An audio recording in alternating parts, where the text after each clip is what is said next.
Hey guys, it's Timmy, and this is Pro Wrestling Unlimited. As we are here on the 29th of January, talking Smackdown Live. How are you guys doing tonight? Sean Cook, yeah, we're late, but it's all good because it's not like we're 20 minutes late.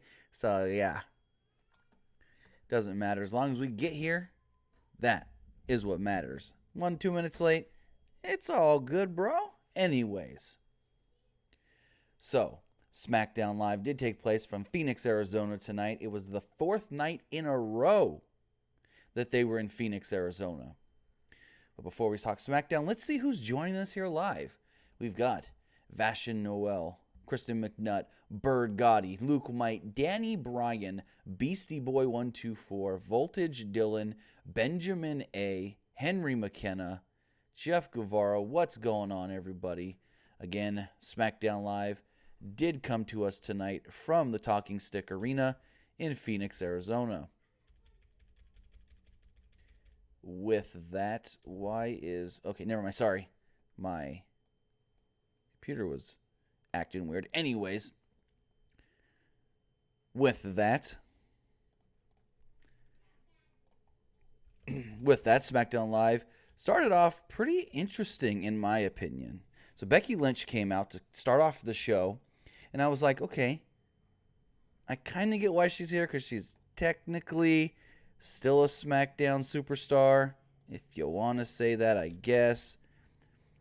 But, we learned later that she's probably done with SmackDown. She's going to challenge Ronda Rousey for the Raw Women's Championship, and I don't know where they're going to go with her on SmackDown. I just don't think they're going to be Anyways, I'm rambling. Let's talk about this segment. So Becky Lynch came down to the ring to start off SmackDown. The fans were chanting her name before her music even hit. Lynch talked about winning the Royal Rumble and showing up on Raw last night. She pointed out that she did lose to Asuka, but then she won the Rumble. Lynch also discussed confronting Raw Women's Champion Ronda Rousey. Lynch said that she is proud of working her way from the pre-show of WrestleMania all the way to the main event. The fans broke out in a "You Deserve It" chant. Lynch promised to break Rousey's arm and win the title at Mania.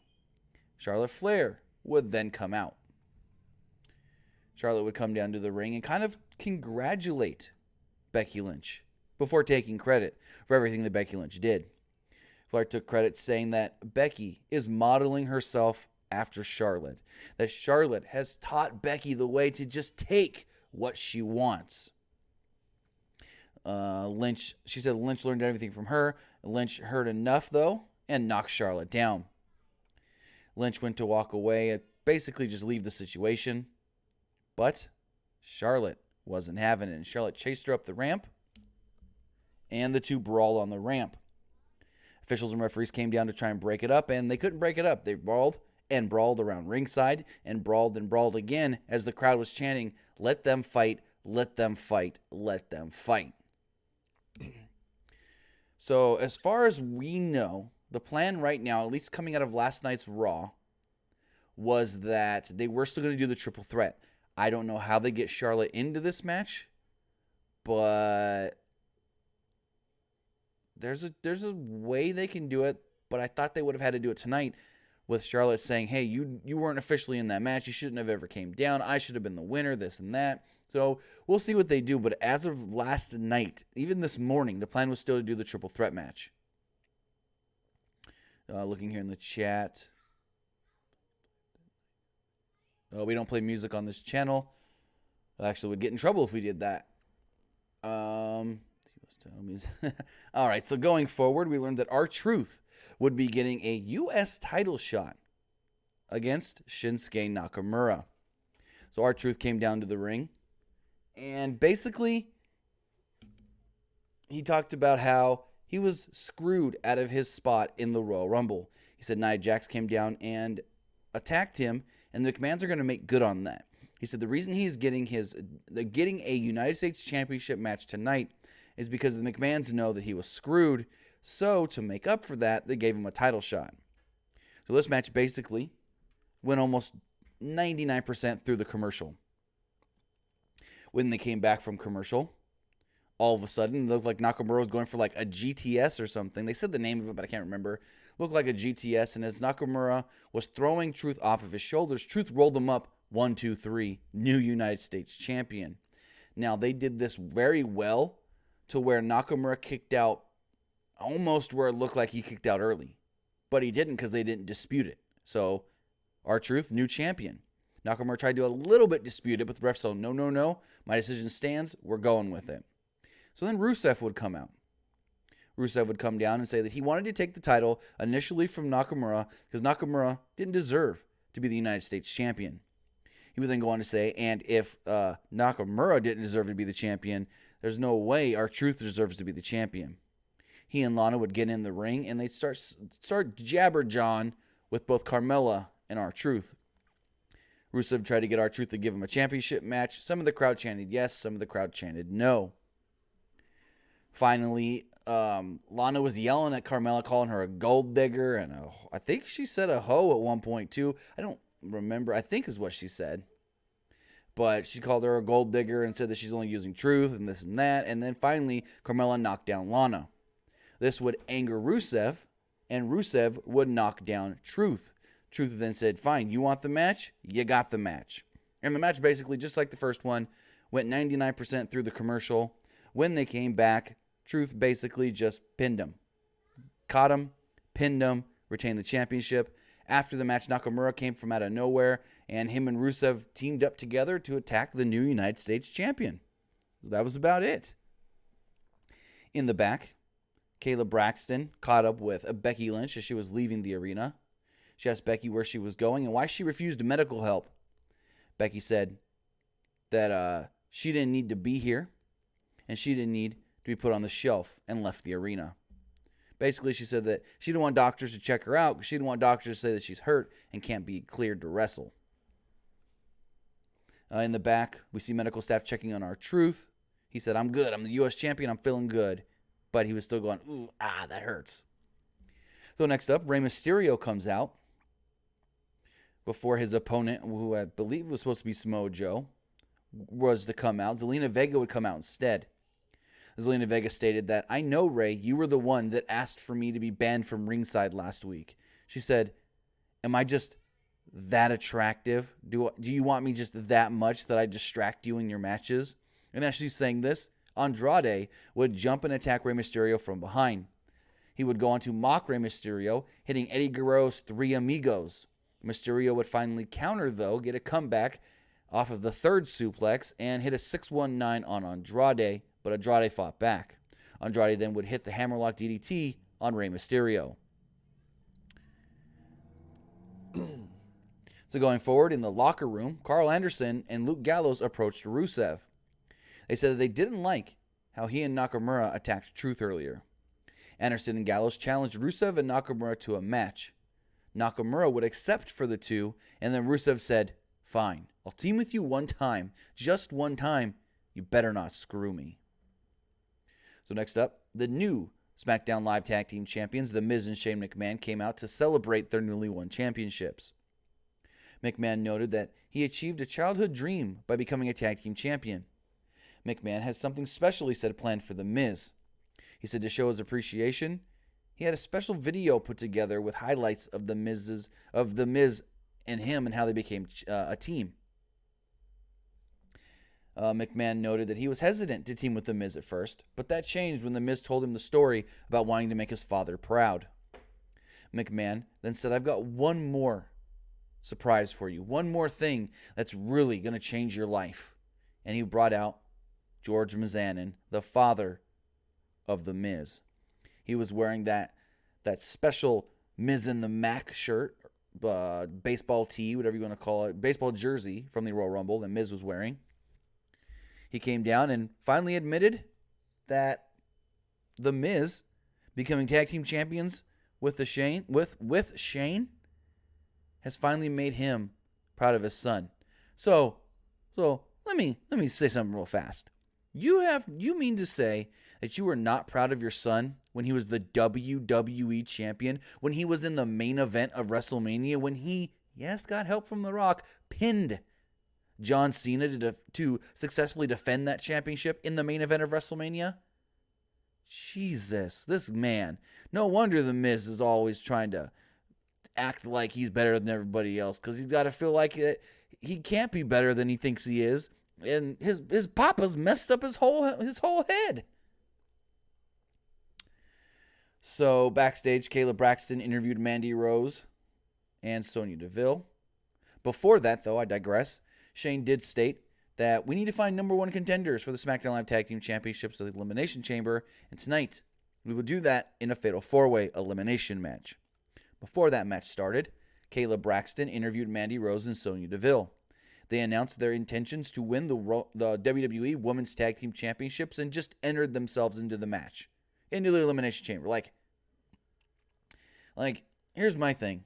All these teams on Raw have to earn their spot, have to qualify, but Mandy and Sonya could just go, oh, hey, we want to be in the match.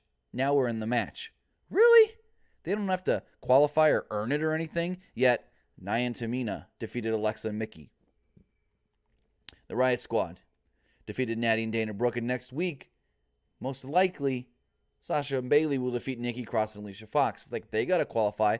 Why don't these girls have to qualify? Why they get special preferential treatment? What Corey Graves do to get his woman, Mandy Rose, just put into this match? Anyways, and Mandy Rose noted that it's not easy being her. She pointed out that people are always trying to knock her down. Kayla Braxton wondered why Rose tried to destroy Naomi. Rose then showed footage from Tough Enough years ago where Tamina slams Mandy, and then Naomi's encouraging Tamina to give her the splash and then kind of gave her a dirty look. In the footage, we saw... Oh, my bad. Yeah, so she gave her the dirty look. She's like, it's been since then. It's been since then that I've had it out for Naomi. She then goes on to say that that's why she decided to try and break up Naomi's marriage. But for now, that's on the back burner as they're going to focus on the Women's Tag Team Championships. Sean Cook, if you're going to be like that in the chat, you're going to get banned. There's no need to be talking negative about things. So going forward, we had a number one contenders elimination fatal 4-way tag team match. It was the Usos, the New Day, the Bar, and Heavy Machinery. Heavy Machinery got a really good showing here.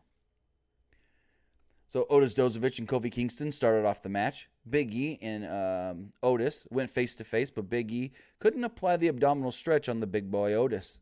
The Bar isolated Jimmy Uso on their side of the ring. Jey Uso got a hot tag and ran wild on Sheamus. Jey fell to the floor, but Big E made a blind tag. Otis Dozovich tagged himself in as well. Heavy Machinery hit the compactor on Kofi Kingston for the first elimination of the match. Cesaro slowed down the pace of the match, working over Tucker Knight. Dozovich got a hot tag and ran wild on the Bar. Dozovich hit the worm, or as they call it, the caterpillar, and then an elbow for a near fall.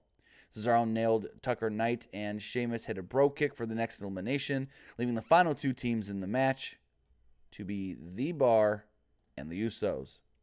Usos ran wild on the Bar. They hit super kicks and big splashes to finally pin the Bar and move on, advance to Elimination Chamber. So, at the Elimination Chamber, it will be the new SmackDown Live Tag Team Champions, the Miz and Shane McMahon, defending their newly won titles against the Usos. So next up, WWE Champion Daniel Bryan came down to the ring. He asked the fans if they know who won at the Royal Rumble. The fans broke out in a loud Becky chant. Bryan said no. He said the fans and their children won because he won. He reminded everybody that he's the planet's champion. He doesn't expect the people to understand since they don't know what winning is like. He said that's okay because he found somebody that listens to him. He then brought out Rowan.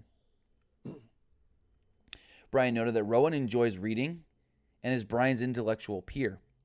He pointed out that AJ Styles is right sometimes, but Bryan admitted to being a hypocrite because he carries around the WWE Championship.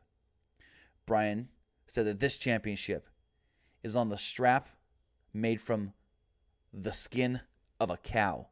He said, we're going to call this cow Daisy. And the fans chanted for Daisy. Bryan said that Daisy had to give her life for a symbol.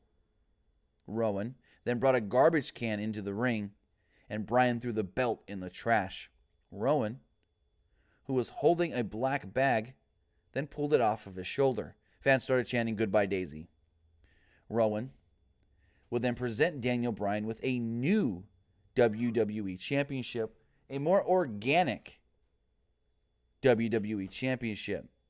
The belt was on a hemp strap. Everything that was normally in gold on a normal belt was carved in wood, and there was pebbles where there would be gems and stones. Bird God, yes, I know what hemp is.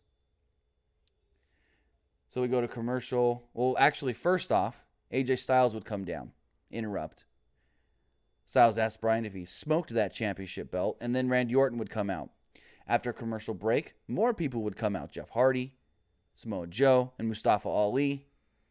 Samoa Joe came down and just started berating everybody. It was great. He goes, "Hey, Jeff," because Jeff Hardy tried to speak. He goes, "Hey, Jeff, how about you pretend this is an AA meeting and you let somebody else speak?" And Randy Orton fell to his knees. He was laughing so hard. He then looked at Mustafa Ali and said, "Your eyes were closed this tight last week when I made you pass out to the coquina clutch." He then walked over and got in AJ Styles' face and goes, "Hey, AJ, how's our girl Wendy doing?" And AJ just snapped, attacked Samoa Joe. They all started brawling, and Rowan and Daniel Bryan got out of the ring. Daniel Bryan was standing on top of the announce table saying that he was not going to take on any of them any single one of them for the championship. Triple H would then appear on the big screen, the Titantron, and state, "Hey, Daniel, you're correct. You will not be challenged by any one of these men, because you will be challenged by all of these men when you defend the WWE Championship inside the Elimination Chamber." So, February, I want to say 17th, the Elimination Chamber. At the Elimination Chamber, we will see the WWE title defended with Daniel Bryan defending against AJ Styles, Jeff Hardy, Samoa Joe, Randy Orton, and Mustafa Ali. And that is how SmackDown went off the air. I'm really excited for this match. Mustafa Ali getting a really good spotlighted spot here on the Elimination Chamber pay-per-view. And, I mean, everybody in this match is great.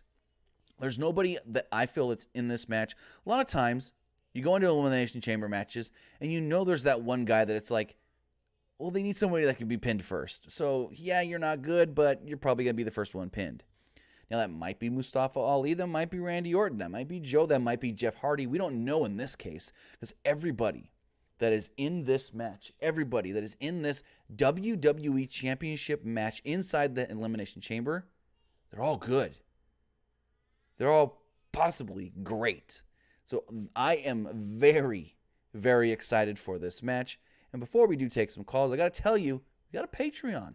If you ever wanted to get some exclusive content or even early access content to some of our new series here on Pro Wrestling Unlimited, you can do so by heading over to patreon.com/PW Unlimited. You can sign up on the bronze tier for as low as $1 a month to help support us. If you do sign up for our platinum tier, though, every other month you will get an exclusive physical item from us, whether that's a t-shirt, whether that's some enamel pins and stickers, whether that's an exclusive hat, whether that's something else that we come up with. You can get those by being a platinum subscriber on our Patreon. Also, if you want some of our merch, head over to pwunlimited.com.net, to check out the PW Unlimited official TeePublic store. You can get some really, really cool shirts there. And we also have some shirts that, no, we did not design, but we have been able to add to our store to help promote them because we believe in the artists that designed them. So not only do we, yes, get a little kickback for helping promote their shirts, but we're helping those designers also make some money as well. So go over and check that out. It is pwunlimited.net/store. Now, let's take some calls. If you guys do want to call into the show, you can do so by calling 559-475-8475. 8473. Again, the phone number is 559-475-8473. While we wait for some calls to come in, let's check out what you guys are saying in the chat. Isaiah HD said, is Jeff Hardy going to remove the paint and win? He doesn't need to remove the paint.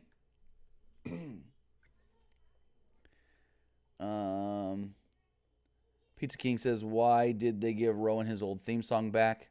I don't know. Maybe just because he's not the Bludgeon Brothers right now, or maybe they're not going to be the Bludgeon Brothers at all. There's going to be Harper and Rowan. Maybe that's what it is. There's going to be Eric Rowan, Luke Harper with Daniel Bryan. But with that, let's take our first call tonight. Caller, you're on the air. What's going on? Hi, Tim. How's it going?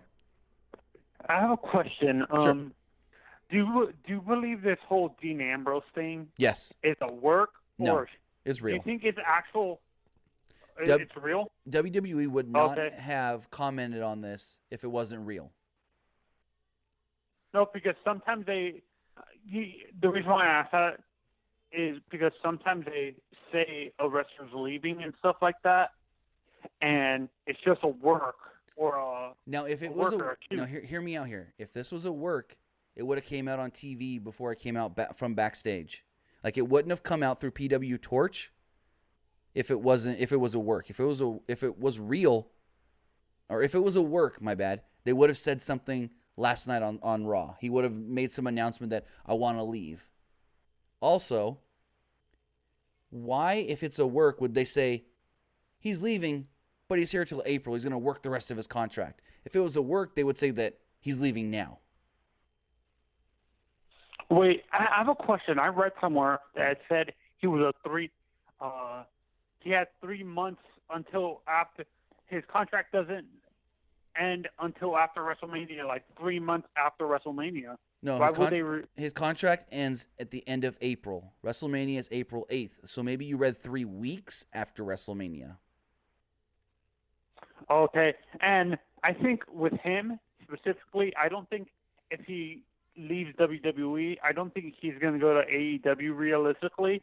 I think he might either go to New Japan, because the New Japan seems like they're more allowed. They're more, what is it called, lenient on what characters can do, or maybe he goes back to ZZW and stuff like that. Honestly, it's too early to tell. As far as with AEW goes, I do want to say thank you for the call. As far as AEW goes, they're going to be very lenient with their talent as well. As Cody did state in an interview recently with SE Scoops, he stated that they don't want to micromanage their talent. They want to kind of give them storylines to go off of, but in the end, they want them to create the music between the sheets. As far as they're going to tell the talent, here's the beginning, here's the end. Get the storyline there. You create the middle. So that is giving them, some lenience and some leeway. But at the same time, Cody has stated they don't want to be a company that just hires a bunch of old WWE guys. They want to hire a lot of guys from the indies that they can make AEW guys. Caller, you're on the air. What's going on? Hey, what's going on? What's up? Yeah, I just had one question. Sure. In the beginning of the show, what did you think of the Shinsuke versus Nakamura R-Truth match? I didn't like that that Shinsuke just lost the belt the next night. And, I was kind of shocked by it, especially since, like I said, 99% of the match was during the commercial. So it's like, if you didn't even realize they were doing the picture-in-picture, you didn't see any of the match, really. You just saw the pinfall. And I didn't like that at all. Right. Yeah, I didn't like that at all. But here's the weird thing, though. I don't know why I thought this, but when they showed the graphic before the match and they said R-Truth's getting a title shot, for some reason, the first thing I thought was, Truth has to win. I don't know why I thought that. Maybe just because the way they jobbed him out on at the Royal Rumble. But for some reason, the first thing my head went to was, Truth has to win. So I wasn't too shocked. I was more shocked of how the match went. Right. Do you think he heads into WrestleMania with the title? I think there's a chance. To be honest, I think what could happen is R-Truth is going to be that champion where he flukes into victories. Because if you saw how we did it tonight, like just out of nowhere, he rolled them up. Yeah, it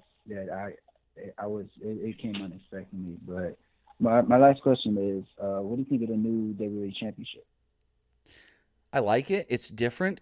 It's a change. Is something that was kind of expected since Daniel Bryan's been teasing it, but at the same time, I didn't think it was going to look the way it did. But I like it because, we've gotten custom championships before with Edge and John Cena and Stone Cold and The Rock. So I say, why not? It changes things up. It works for Daniel Bryan's character. I mean, when Bryan loses the belt, they can bring the other one back. It looks a lot different though from the Oh other yeah, championships that you were talking about. oh well, yeah, because it couldn't look the same. I mean, it looks the same stylistically. I mean, correct me if I'm wrong. I think all the other championships were leather, weren't they? But they just Well, had yeah, different designs. that's the thing. This is supposed to be more eco-friendly with it being a hemp belt. Right. I just meant, custom championships. You know how like they had the spinner belt for John Cena when he was the U.S. and the WWE champion, and then Edge made his own version of the spinner belt. That's what I meant by giving guys custom belts. Right. Well, have a good night. All right, thanks for the call and have a great night. As far as that new Daniel Bryan belt, I do actually like it a lot. I think it looks really cool with, I'm not saying anything about the strap, the hemp strap, cool, whatever, but I like the wood.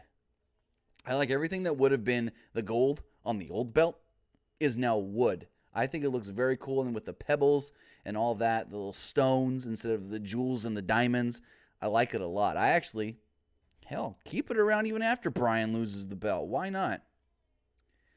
Colby Duran in the chat says, "Hey Tim, I have good faith in Samoa Joe. I felt that his promo meant something. He has to have something big coming because he's the best on the mic. I think Joe was perfect on the mic tonight. I don't know if, Randy Orton was amused. I don't know if Randy Orton knew that line was coming, but when Joe told Jeff Hardy to stop talking and treat this like an AA meeting and shut his mouth if someone else speaks, Randy Orton literally fell to his knees. He was laughing so hard. Like, that's when you know you're doing your job right. When you can make another guy in that ring that's supposed to be standing there super serious just lose it. Because that line was just gold. Let's take another call.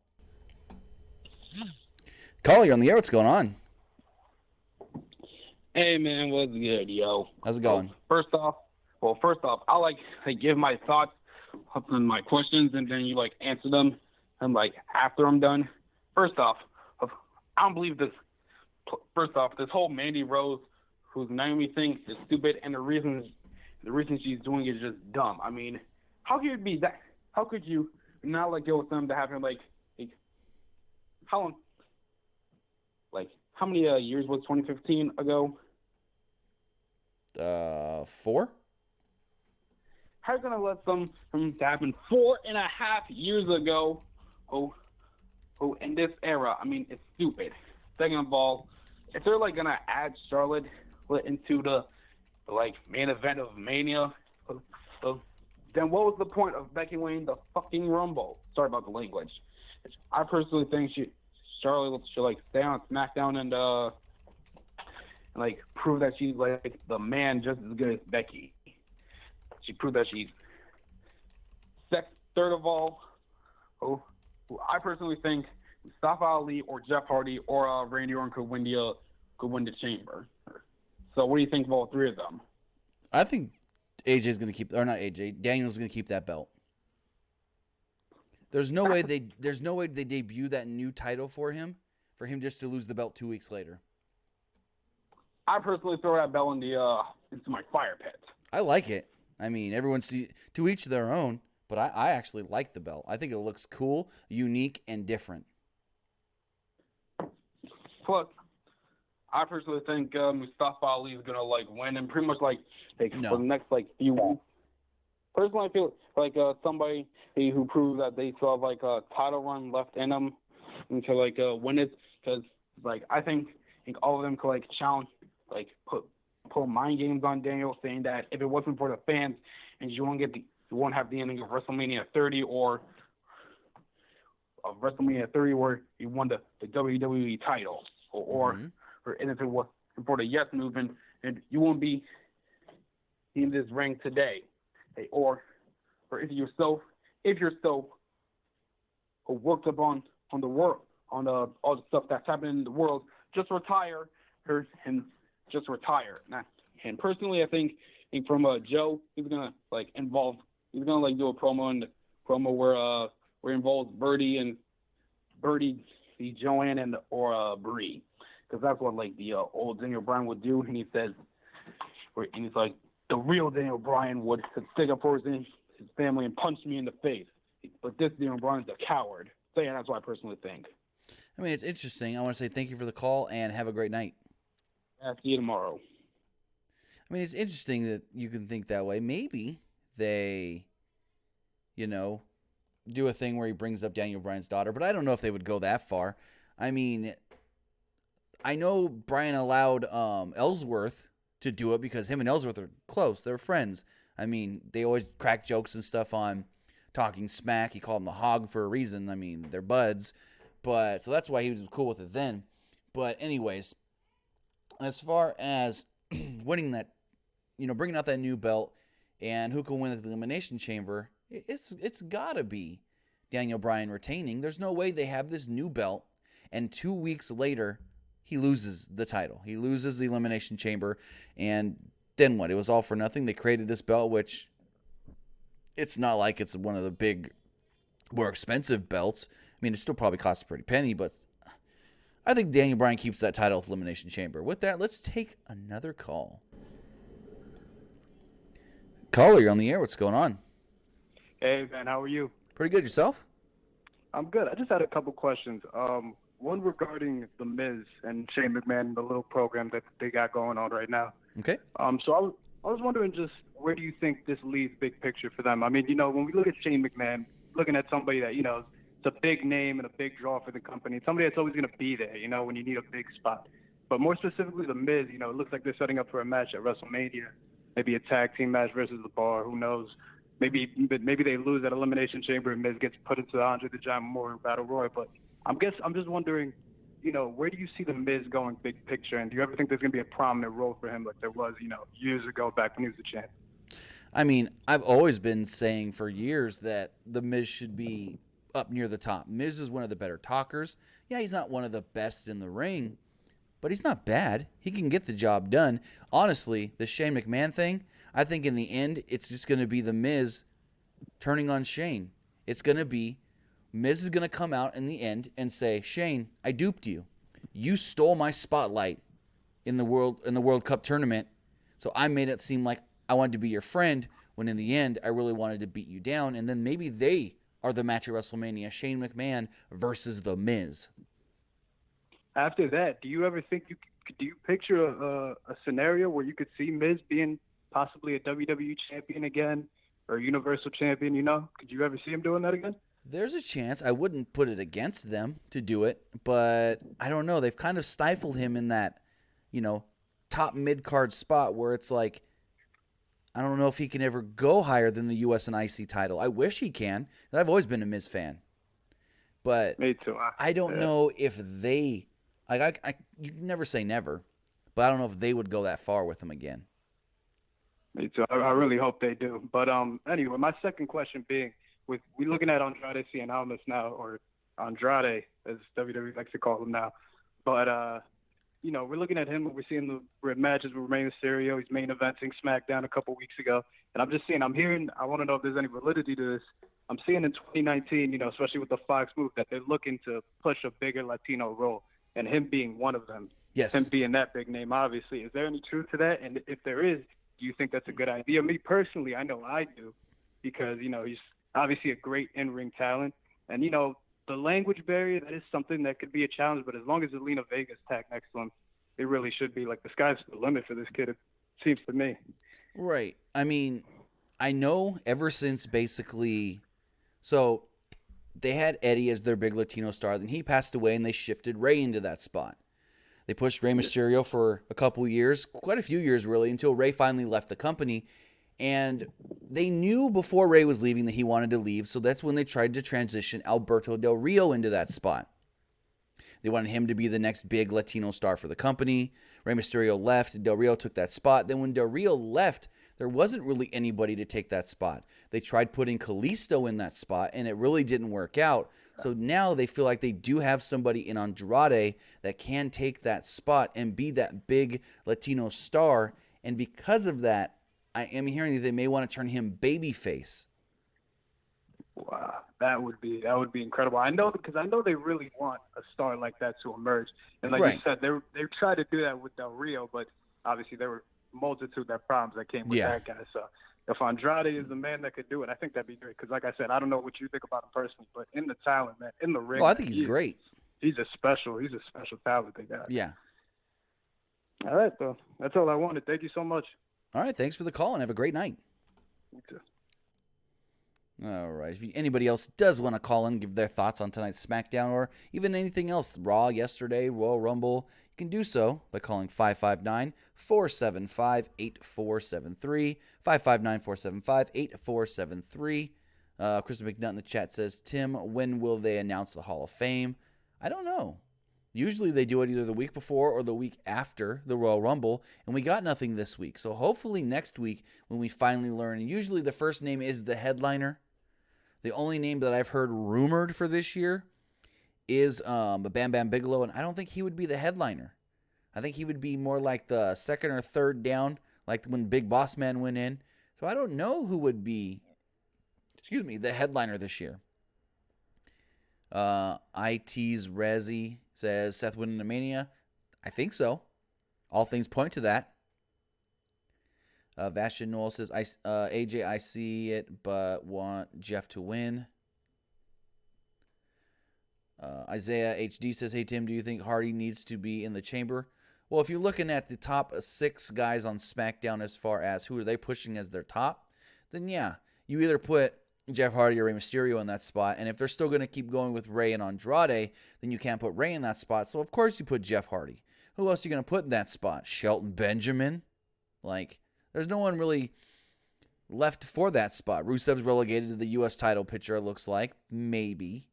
Nakamura down there with Rusev as well in that same spot. So there's nobody else on SmackDown that they're actually pushing that could have really filled that spot, like I said, other than, take Jeff Hardy out and maybe put Andrade or Rey Mysterio.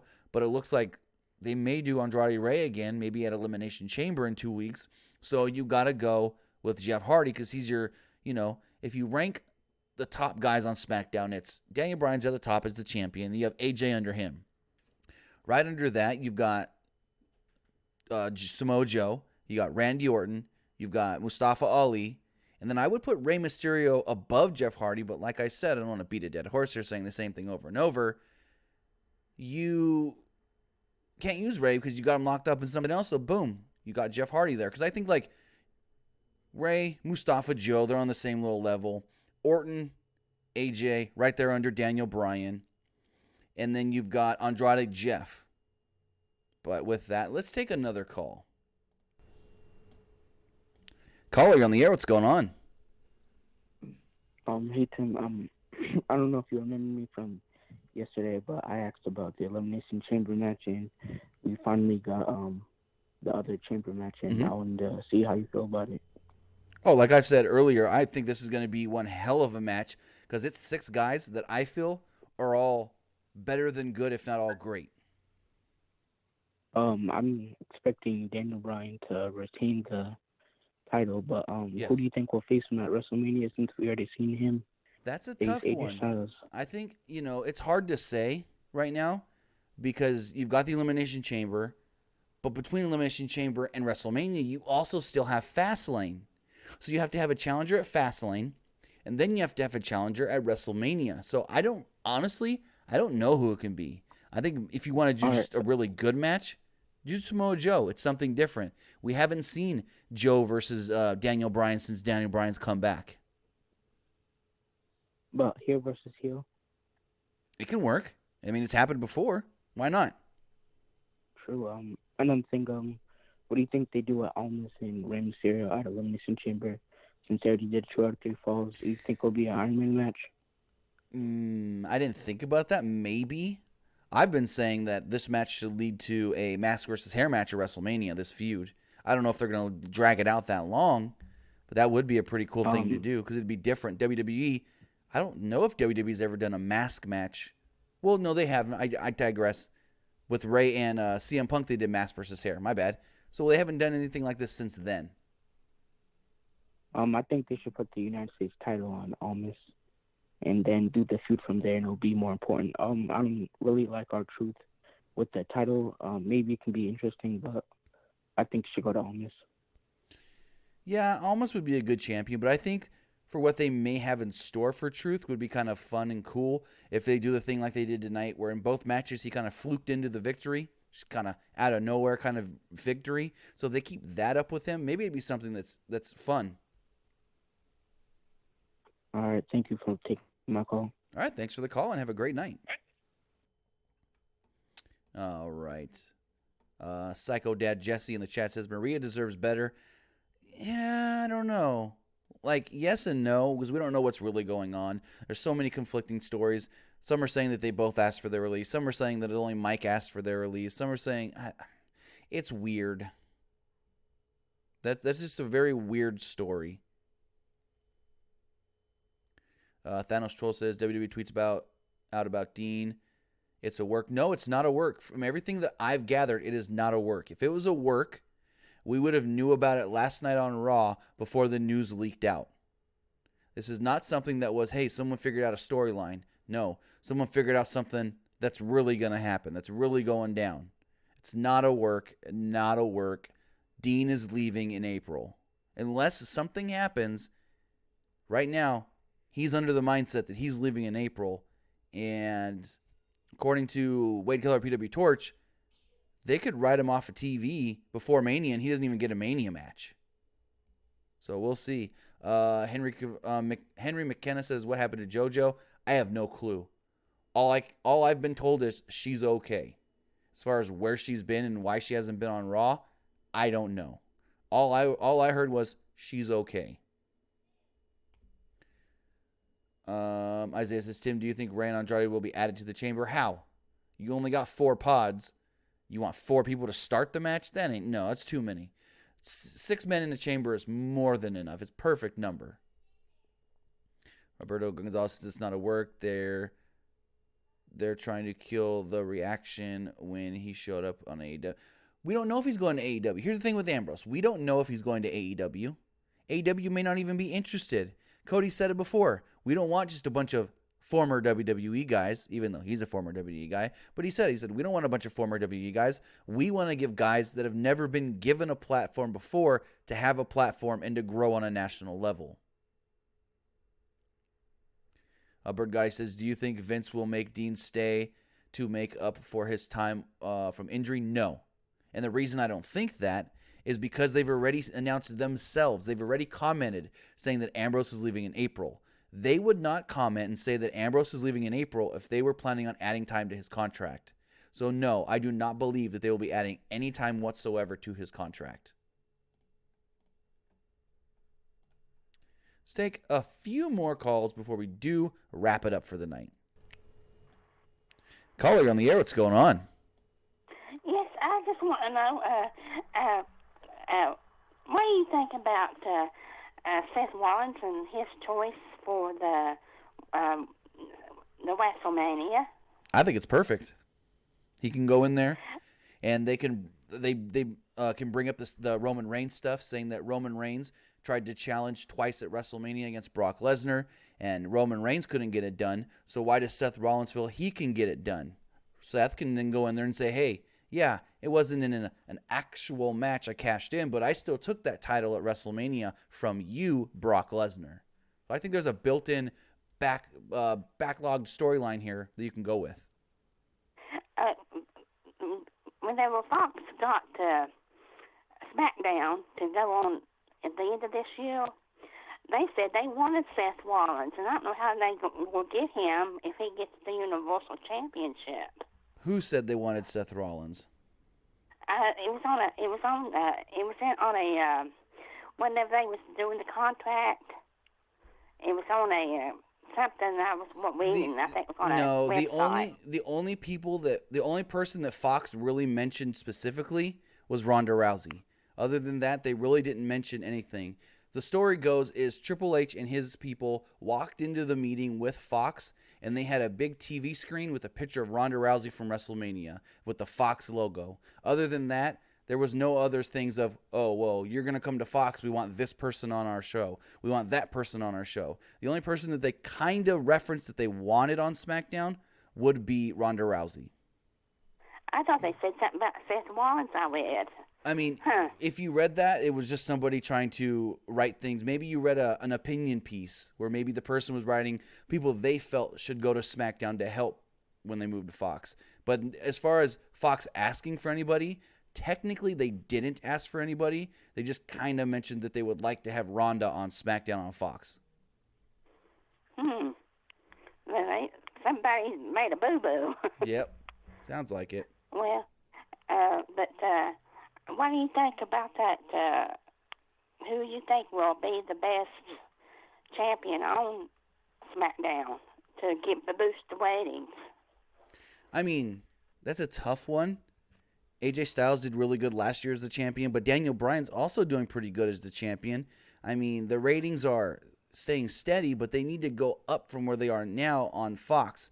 Yes, Fox being in more homes will help with that. But at the same time, if they keep the ratings, the numbers they have now, that's not going to look good to Fox. So I don't know what they can do as far as helping that, other than maybe putting Ronda Rousey on that show, putting Becky Lynch back onto SmackDown if she's still hot in October, or if Roman Reigns can come back by then, maybe moving Roman to SmackDown. Yeah, that'd be good. Yeah. That would be good if a woman would come on there, because I believe it would boost the ratings, too. Right, because if you really think about it, the ratings started to drop dramatically, A, because football season ramped up, but B, when Roman left is when the ratings fell in a big way. So for when the fans try to say that Roman's not as popular as they want him to be, he kind of is in a way. He helps out with the ratings. Just like when John Cena left from being full-time, the SmackDown ratings started going down when he was no longer on that show every single week. Yeah. That would be good, though. I think they need somebody to boost up more of the ratings when they go to Fox. Because it's going to be... They want bigger ratings. Right, of course. Because right now, on Fridays, they run the show... Well, when they were running MasterChef Junior on Fridays, they were getting 3 to 3.5 million viewers. SmackDown this week, I think, or last week, only got like 2.1 million. So they're going to be expecting at least 3 million viewers every week on SmackDown on Fox. Yeah. I hope I'm hoping that they do good. Everybody's hoping, but I want to say thank you for the call and have a great night. You too. Have a nice night, too.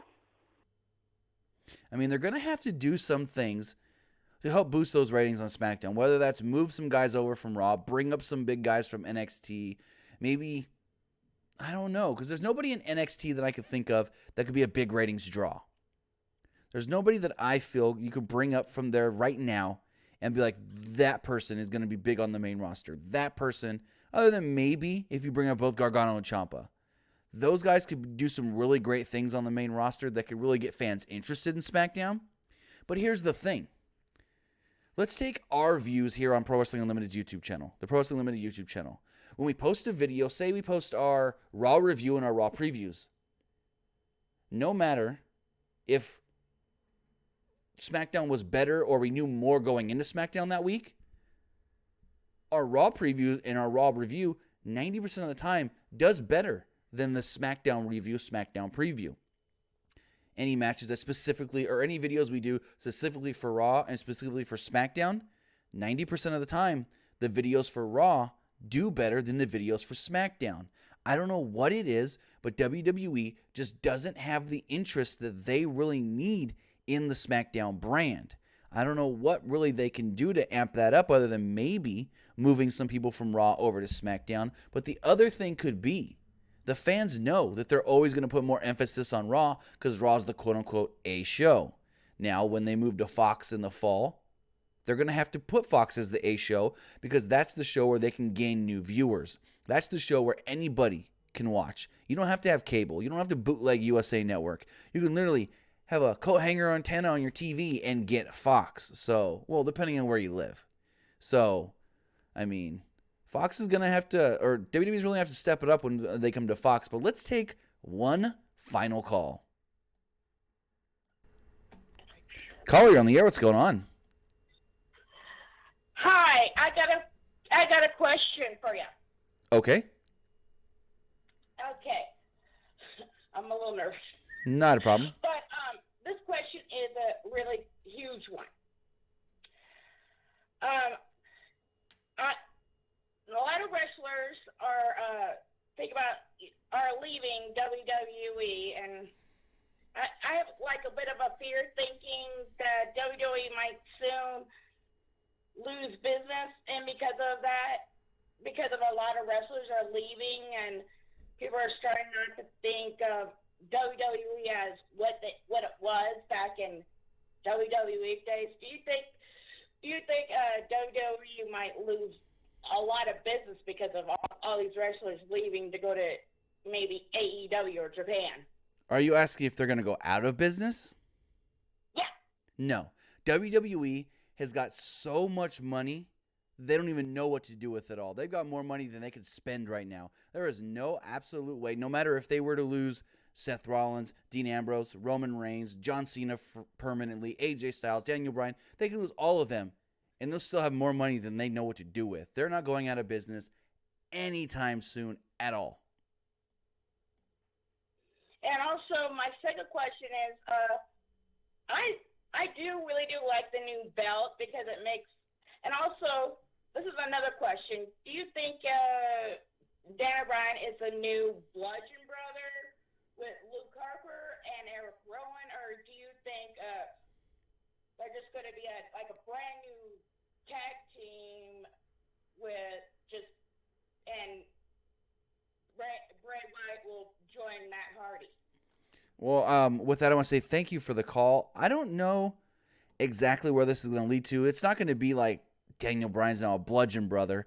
I honestly think now, I don't know if you can say that Rowan and Harper are going to be his followers, because Bryan did call Rowan his intellectual peer, but I think they're all going to be like this new, I don't know if you can call them environmentalists. Maybe you can say that, but they're going to be this new save the planet, make everybody better, we're going to teach you how to live type of group. Kind of hearkening back to the straight edge society, but in more of a hippie way. That's what I think is going to happen. As far as Bray Wyatt goes, I have no clue what they're doing with that guy. He keeps teasing that he's coming back. He sent out a tweet today. Someone asked when he can come back, and he tweeted in near time. What the hell does near time mean? Does that mean soon? Does that mean next week? Does that mean 3 months from now? What does near time mean? I don't know. But before we do go, let's see what you guys are saying here in the chat. Music Man says WWE has been trashed as of late. They've never been that bad.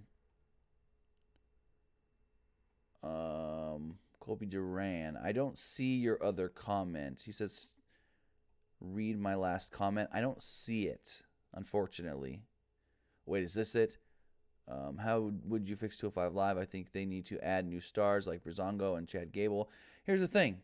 They've added new guys to 205 Live. They added Buddy Murphy. They added Kalisto over there when, about a year after 205 Live started. They added Humberto Carrillo, who's really, really good. They've added guys, and they've have guys that are freaking phenomenal. It's just the fact of WWE doesn't push them, so the fans that are in attendance feel like, why should we care about these matches? WWE just needs to spotlight the 205 Live guys more. If WWE only puts the Cruiserweight title match on the pre-show, then people that are there for 205 Live are just going to feel like, well, this is just the extra stuff that they're giving me because I paid for my ticket. Like, they treat it, the fans just treat it like it's a dark match. Like, they don't need to react because it's not going to be on TV when it is going to be on TV. So, I don't know. Bird Guy says, will New Japan move to Thursdays? Are you asking when SmackDown moves to Fox? I don't think so. Because they're not looking at it like that, I don't think. With SmackDown going to Fox on Fridays, I don't know if Access TV, I can ask about that, but I don't know if Access TV's even thought about that. Access TV has their Friday night lineup with New Japan, WOW Women's Wrestling, and the LFA MMA group. But I can ask about that, but I haven't heard anything that would indicate to me that they would maybe want to move off of Fridays. That's a good question. I'll look into that. With that, I do want to say thank you, everybody who joined me here live, everybody that watched it later on YouTube.com. You can follow us again right here on YouTube. You can follow us on Facebook, facebook.com/Pro Wrestling ULTD. You can follow us on Twitter at PW Unlimited. Check out our website, pwunlimited.net. Also, if you want early access to some of our new stuff or even exclusive content, check out patreon.com/PW Unlimited. And to get any of our merchandise, our t-shirts, our hoodies, our sweaters, our baseball tees, our stickers, our tote bags, head over to pwunlimited.net/store to check it out right now. We will be live again tomorrow night at 9 p.m. Pacific, midnight Eastern, with the PW Unlimited Wednesday show, talking everything that we did learn this week in pro wrestling. Have a good night, guys.